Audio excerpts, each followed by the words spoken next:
Now it's time to play Good Thing, Bad Thing.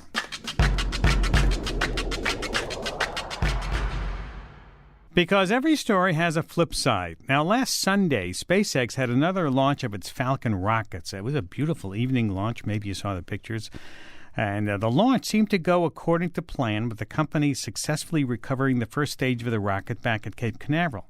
But there's a catch. Joining me now is Lauren Grush, science writer at The Verge. She joins me by phone. Welcome back. Hi, Ira. Tell us about this. What's the good thing about this mystery? Well, from what SpaceX is telling us and from what we have seen of the launch, I mean, it all went according to plan. They say that the Falcon 9 performed nominally, which in engineer speak means great. And, yeah, like you said, the first stage landed, marking their 21st landing, I believe. So outwardly, all seemed to go well. And so what's the bad news then? Well, so Zuma was always weird to begin with. We didn't really know much about it. So when SpaceX launched it, we didn't really see it deploy in orbit because it's a classified mission, and we're not allowed to know where it's going. So then rumors started circulating on Sunday and Monday that maybe that the satellite that they had launched had either failed or had fallen back to Earth and had burned up in the atmosphere. And so then everybody was kind of scrambling to figure out what exactly happened. Wow. So when you ask then SpaceX, what do they say? So SpaceX is adamant that everything went according to plan.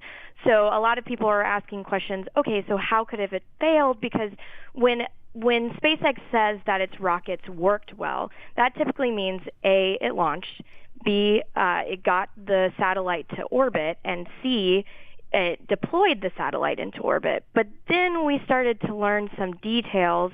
Over at Wired, they reported that actually the apparatus that is used to deploy the satellite into orbit wasn't actually made by SpaceX. It was made by Northrop Grumman, who manufactured the Zuma satellite.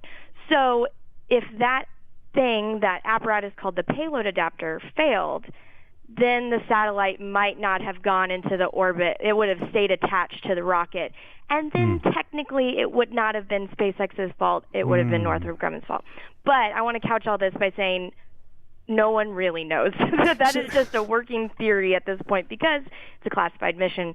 We really can't say for sure, and no one's really speaking up. So Northrop Grumman isn't saying anything either. No, they're saying that it's classified, and then I believe during a Pentagon briefing the other day, someone asked, what's up with Zuma, and then they said, oh, you got to talk to SpaceX, but SpaceX is saying, oh, no, we did everything fine. Got to talk to whoever the government agency is, but we don't know which government agency they flew it for, so it's kind of hard to know for sure. Well, one thing we do know is that the SpaceX stage came back to Earth and landed well.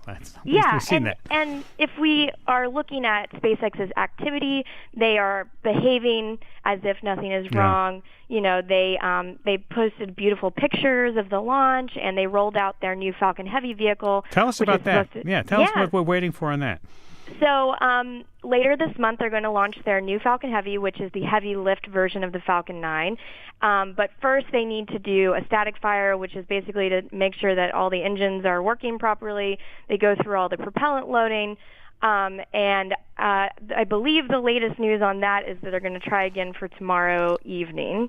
They're not. I don't believe SpaceX will be live streaming, but a few space reporter friends of mine will be. So if you check on Twitter, you might get a glimpse of it online that way. That's great. That's the new world. Lauren Grush, science writer at The Verge. Thank you for taking time to be with us today, and good luck.